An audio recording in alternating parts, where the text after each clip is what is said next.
Hello बच्चों, very good evening. आज हम लोग 15 ग्रुप के रिमेनिंग पोर्शन को कवर करने वाले हैं, सारे टॉपिक्स को इजी करने वाले हैं, कॉन्सेप्चुअल क्वेश्चन डिस्कस करने वाले हैं। So let's begin. तो आज के वीडियो की शुरुआत हम करने वाले हैं हेबर्स प्रोसेस से। बेसिकली क्या होता है, हेबर्स प्रोसेस का नाम हम सबने सुना हुआ है, हम लोग रिएक्शन भी याद कर लेते हैं, लेकिन यार एग्जामिनर जहां पे क्वेश्चन उठाकर देता है ना, वो कॉन्सेप्ट सीखना ज्यादा जरूरी है।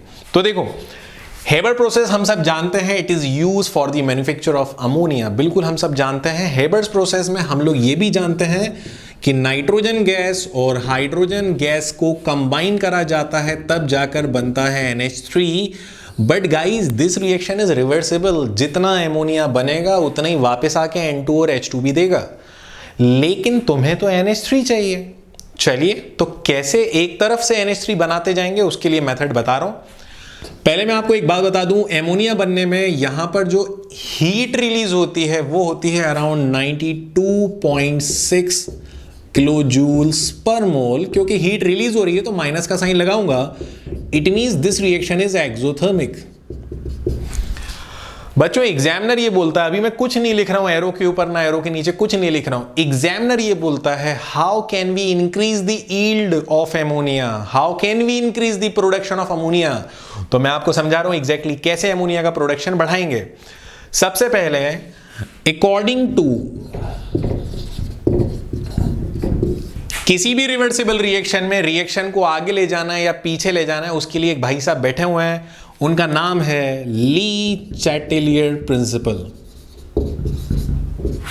According to Le Chatelier principle, अगर मैं बात करूं ली चैटेलियर प्रिंसिपल की, तो ये रिएक्शन एक्सोथर्मिक है। As reaction is exothermic.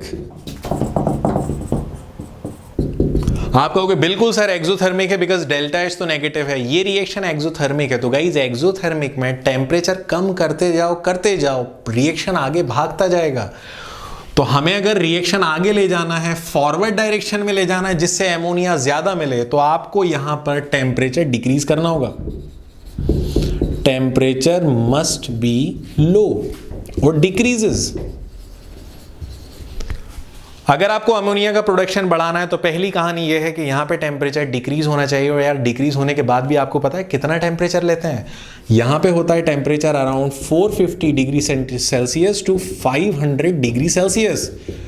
अब कहोगे सर अगर ये डिक्रीज है तो इंक्रीज क्या होगा? ये बिल्कुल डिक्रीज है यार, तो ध्यान रखना, टेम्परेचर डिक्रीज होना चाहिए। दूसरी बात यह है कि अगर आप टेम्परेचर डिक्रीज करोगे तो रिएक्शन तो स्लो हो जाएगा। वैसे ही लीस्ट रिएक्टिव गैस नाइट्रोजन है, साथ में हाइड्रोजन भी है, तो टेम्परेचर कम करने से रिएक्शन स्लो होगा। अगर रिएक्शन की स्पीड बढ़ाना है, we have to use catalyst.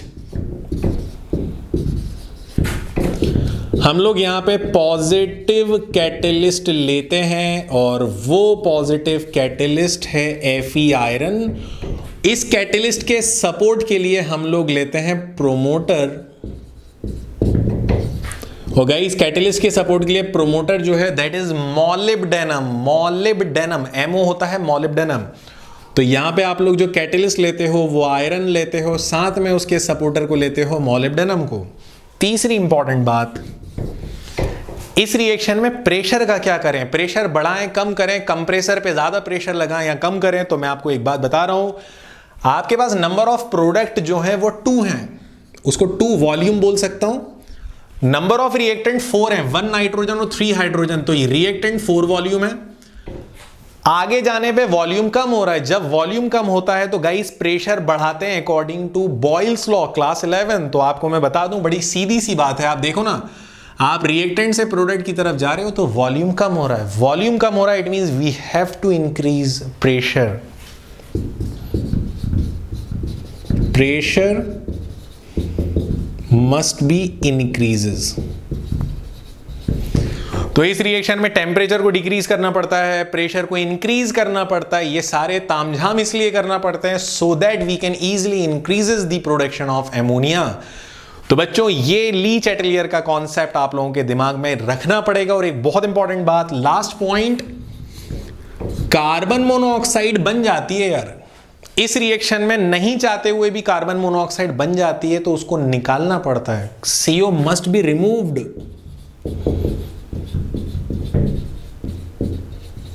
क्यों निकालना पड़ता है? क्योंकि CO जो बन जाती है वो काम करती है कैटालिटिक पॉइजन का। कैटालिटिक पॉइजन का नहीं निकालोगे ना तो वो कैटलिस्ट को नुकसान पहुंचा देगी, फिजूल में रिएक्शन प्रोसेस बिगड़ जाएगा। तो कैटालिटिक पॉइजन का काम करती है, इसलिए उसको हटाते हैं। अब आप हेबर प्रोसेस को लेके बिल्कुल टेंशन फ्री हो जाओ, कहीं का भी क्वेश्चन आएगा इन्हीं पॉइंट्स में से आप उसके आंसर को 100% करेक्ट कर दोगे। तो आप नोट कर सकते हो। इस ग्रुप में 15 ग्रुप में स्ट्रक्चर दो चीजों के बहुत जरूरी हैं, जहां पे फर्स्ट है एमोनिया। एमोनिया होता है NH3। तो पहले मैं स्ट्रक्चर आपको एमोनिया का बताऊंगा और उसके बाद स्ट्रक्चर बताऊंगा PCl5 का। गाइस दोनों के स्ट्रक्चर में कुछ लॉजिकल चीजें भी है तो समझा देता हूं। पहले एमोनिया को देखते हैं। तो सेंट्रल एटम नाइट्रोजन है which is connected with 3 hydrogen atoms, और नाइट्रोजन पे लोन पेयर ऑफ इलेक्ट्रॉन भी प्रेजेंट है। यह है लोन पेयर ऑफ इलेक्ट्रॉन। अगर हम लोग देखें तो इसकी हाइब्रिडाइजेशन sp3 है और यह है पिरामिडल। पिरामिडल है with bond angle around 107 degree, around 107 के आसपास होता है। अगर हम बात करें PCl5 में तो phosphorus is a central atom which is connected with 5 chlorine. First 3 chlorine को आपको ऐसे कनेक्ट करना है, then 4th chlorine and 5th chlorine. तो बात कुछ ऐसी है कि ये वाले जो क्लोरीन हैं ये इक्विटोरियल बॉन्ड एंगल बनाते हैं जो कि पास पास है, और ये जो दो क्लोरीन हैं ये एक्सियल वाले हैं। एक्सियल मतलब इनकी बॉन्ड की लंबाई बहुत ज्यादा है, और बाकी ये इक्विटोरियल है। ई से डिनोट करता हूं मैंने, ई से। अगर हम PCl5 को देखें तो PCl5 की हाइब्रिडाइजेशन है sp3d। इसका शेप क्या है? तो यार इसका शेप है ट्राइगोनल, बाय पिरामिडल। और अगर इसके बॉन्ड एंगल की बात करें तो 120 डिग्री और 90 डिग्री इसका बॉन्ड एंगल है। तो बच्चों बड़ा सिंपल सा कॉन्सेप्ट है, आप लोग फिलहाल इसे जल्दी से नोट करो, बहुत इंपॉर्टेंट है। स्ट्रक्चर आप लोगों ने देख लिया। यहां पे स्ट्रक्चर में एक बात बता दूं, क्वेश्चन आता है कि PCl5 में एक्सियल बॉन्ड लेंथ ज्यादा क्यों है इक्विटोरियल से? तो यार ये बात आप नोट कर लेना, due to repulsion between bond pair. Bonds के बीच में रिपल्शन होता है जिसकी वजह से एक्सियल को हमें लंबा करना पड़ता है ताकि रिपल्शन कम से कम हो। कम से कम रिपल्शन होगा तो मॉलिक्यूल बड़ा शानदार स्टेबल रहेगा। तो रिपल्शन बॉन्ड पेयर में डिक्रीज करने या मिनिमाइज करने की वजह से एक्सियल बॉन्ड लेंथ ज्यादा होती है एज कंपेयर टू इक्विटोरियल। यहां पर एक बड़ी इंटरेस्टिंग और बड़ी अच्छी बात यह है, PCl5 अगर गैसियस स्टेट में है तो यार ये कोवेलेंट मॉलिक्यूल है। वहीं पे PCl5 अगर सॉलिड है तो वो एग्जिस्ट करता है PCl6 negative and PCl4 positive. इसका मतलब जहां भी पॉजिटिव और नेगेटिव हैं तो गाइज ये PCl5 अगर सॉलिड है तो ये आयनिक है। बहुत इंपॉर्टेंट, याद कर लेना। वन मोर थिंग, PBr5 अगर गैसियस है तो कोवेलेंट है, गैसियस है तो कोवेलेंट है। वहीं पे अगर PBr5 सॉलिड है तो यार ये एग्जिस्ट करेगा PBr4 पॉजिटिव और Br नेगेटिव, ऐसे ही रहता है। यहां पे भी प्लस माइनस दिख रहा है, प्लस माइनस का मतलब आयंस, और आयंस के बीच के बॉन्ड को हम लोग क्या बोलेंगे? Ionic bond. इसका मतलब ये बात तो साफ हो गई है कि अगर PCl5 और PBr5 सॉलिड है तो वो आयनिक है, और अगर ये गैसियस है तो कोवेलेंट है। तो बच्चों इसे भी नोट करना, ये भी क्वेश्चन बनाता है। 15 ग्रुप एलिमेंट का last topic, oxo acid of phosphorus. भाई साहब ये हमारे सिलेबस में है, बिल्कुल है, इसको भूलना नहीं है, क्वेश्चन बना देगा ये। ऑक्सो एसिड का मतलब बिल्कुल यार नाम से समझ में आ रहा है, ऐसा एसिड जिसमें ऑक्सीजन भी हो और एसिड है तो हाइड्रोजन भी हो, ऑक्सो एसिड। ऑक्सो एसिड के नाम, उनका स्ट्रक्चर, उनका फॉर्मूला, बेसिसिटी सब हमें याद होना चाहिए। चलो याद करते हैं, फटाक से याद करते हैं हम लोग। तो ऑक्सो एसिड में सबसे पहले हम लोग देखते हैं H3O, ये तो मतलब याद होना ही चाहिए भैया, बचपन से सीखते आ रहे हैं हम लोग। इसका नाम है फॉस्फोरिक एसिड, आप सब लोगों ने सुना होगा, और इसे एक और नाम से जानते हैं, ऑर्थो फॉस्फोरिक एसिड। H3PO4, मतलब मैं सजेस्ट करूंगा आपको कि आप H3PO4 और H3PO3 ये एसिड तो बिल्कुल पक्के याद कर लो यार, कोई कमी रहनी नहीं चाहिए। H3PO3 को बोलते हैं H3PO3 को बोलते हैं फॉस्फोरस एसिड। इनको तो याद कर ही लिया हमने। H3PO3 में फॉस्फोरस पे चार्ज है +3, यहां पे है +5, हाईएस्ट है। चलिए स्ट्रक्चर देखते हैं, फिर आगे वाले एसिड भी देखेंगे हम लोग। H3PO4 फॉस्फोरस को रखेंगे सेंटर में, और हमारे पास जैसा कि 4 ऑक्सीजन दिख रहे हैं, तो 4 ऑक्सीजन में से 3 ऑक्सीजन पे हाइड्रोजन अटैच करेंगे, ये बनाएगा सिंगल, और ये फ्री ऑक्सीजन बनाएगा डबल। अब कहोगे सर मेरे टीचर ने तो पढ़ाया था कि यहाँ कोऑर्डिनेट बॉन्ड लगा दो, तो यार कोऑर्डिनेट लगा दो ना यार, कोई प्रॉब्लम नहीं है। एक ही बात है, या तो super covalent that is coordinate लगा दो, या फिर आप डबल बॉन्ड लगा दो। मैं डबल बॉन्ड प्रेफर कर रहा हूं। सेकेंड आता है H3PO3, तो यार H3PO3 में सेंट्रल एटम फॉस्फोरस है, 3 ऑक्सीजन है, 1 2 3, हाइड्रोजन भी 3 है, लेकिन गलती से तीनों ऑक्सीजन पे हाइड्रोजन नहीं जोड़ेंगे, एक ऑक्सीजन को एटलीस्ट फ्री रखना जरूरी है। First hydrogen, second hydrogen and third hydrogen, तो ये बनाएंगे सिंगल बॉन्ड, और ये भाई साहब जो ऊपर बैठे हुए हैं ये बनाएगा डबल बॉन्ड। इसके बाद थर्ड एसिड, और यहां पर आता है पायरो फॉस्फोरिक एसिड। देखो यार, नॉर्मली पायरो वर्ड तब लगता है जब आपने किसी एसिड के डबल मॉलिक्यूल लिए, डबल लेने के बाद उसमें से एक H2O माइनस कर दिया, तो डबल मॉलिक्यूल -1 H2O करोगे तो फॉर्मूला तैयार होगा H4P2O7। मैंने फॉस्फोरिक एसिड के डबल मॉलिक्यूल लिए और उस डबल मॉलिक्यूल को लिया, तो वो हो गया, डबल कर दूंगा H6P2O8, ठीक है ना। डबल ले लिए, अब इसमें से H2O माइनस कर दिया, तो भाई साहब हाइड्रोजन 6 में से 2 चले गए, बचेंगे 4 हाइड्रोजन, फॉस्फोरस 2 ही बचेंगे, ऑक्सीजन 8 है, 8 में से 1 चला गया, बचेगा 7 ऑक्सीजन। सिंपल है। तो कभी भी एसिड के नाम से पहले पायरो आ जाए तो उठा के उस एसिड के डबल मॉलिक्यूल कर देना, -1 H2O करना, सिर्फ 1, H4P2O7 बन गया। अब इसके बाद चलिए सबसे पहले इसे हटा देता हूं।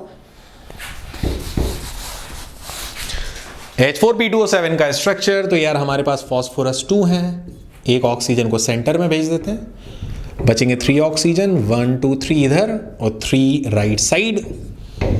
हमारे पास हाइड्रोजन 4 है, तो 2 right side 2 left side, OH बनाएगा सिंगल, फ्री ऑक्सीजन बनाएगा डबल।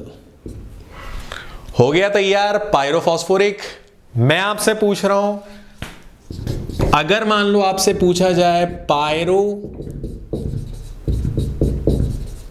फॉस्फोरस एसिड, फॉस्फोरस से पहले पायरो लगा है, तो यार फॉस्फोरस के 2 मॉलिक्यूल उठा लेना, डबल मॉलिक्यूल करोगे तो यार ये हो जाएगा H6P2O6।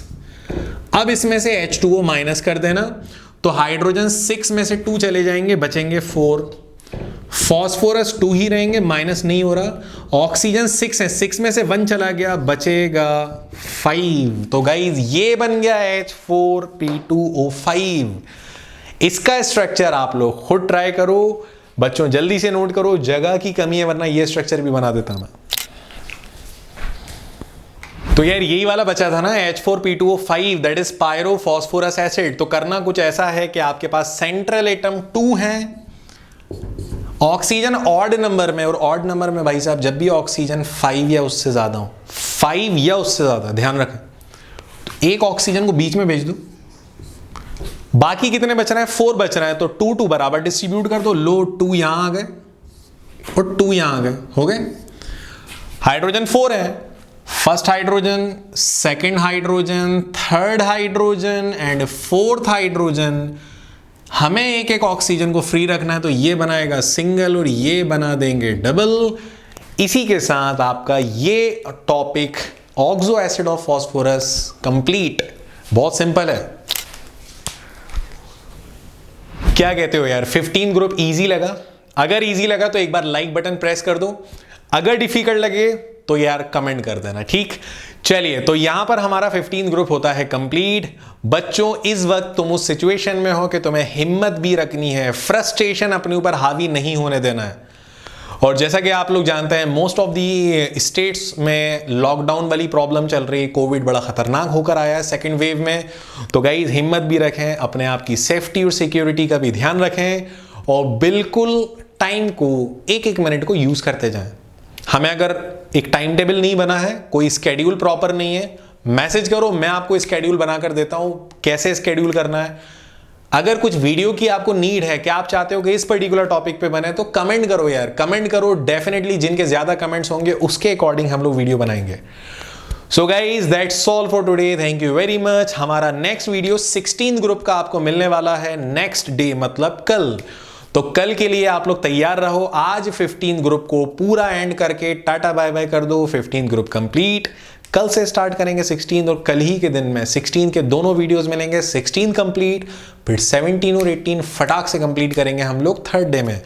इस तरह 3 डेज में आपका पूरा का पूरा पी ब्लॉक एंड हो जाएगा। तो चलिए बच्चों, that's all for today, thank you very much, bye bye, take care of yourself.